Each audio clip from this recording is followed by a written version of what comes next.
আমার দুই বিবি, আলহামদুলিল্লাহ বলেন। আমার কয় বিবি? দুই বিবি। তো এক বিবির আম্মা নাই, মারা গেছে, আরেক বিবির আম্মা আছে। তো এই আম্মাকে যখনই দেখি তখনই আমি হাদিয়া দিই। দুই বিবি, দুই বাড়ি, দুই ঘর, সব আলাদা। আলহামদুলিল্লাহ বলেন। কি সব আলাদা, সম্পূর্ণ আলাদা। সবার এক বাড়ি, আমার দুই বাড়ি। সবার এক বিবি, আমার দুই বিবি। সবার এক ঘর, আমার দুই ঘর। হ্যাঁ, জান্নাতেও ডবল হবে। আল্লাহ আমাদের সবাইকে তৌফিক দান করেন। হ্যাঁ, যদি আপনার স্বামী সম্পূর্ণ হালাল পদ্ধতিতে, সম্পূর্ণ সহি তরিকায় দ্বিতীয় বিয়ে করে, আপনি বলবেন গুড অ্যান্ড ওয়েল, ভালো। এক বিয়ে করে পুরুষ, দুই বিয়ে করে সুপুরুষ, তিন বিয়ে করে মহাপুরুষ, চার বিয়ে করে মহাপুরুষ। সুবহানাল্লাহ বলেন। আল্লাহ রাসূল বলেন খাইরুকুম, তোমাদের মধ্যে শ্রেষ্ঠকে আকসারুকুম নিসাআ, যার বিবি বেশি।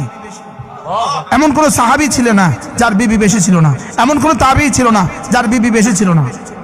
সুবহানাল্লাহ বলেন। এমন কোন নবী ছিলেন না যার বিবি বেশি ছিল না।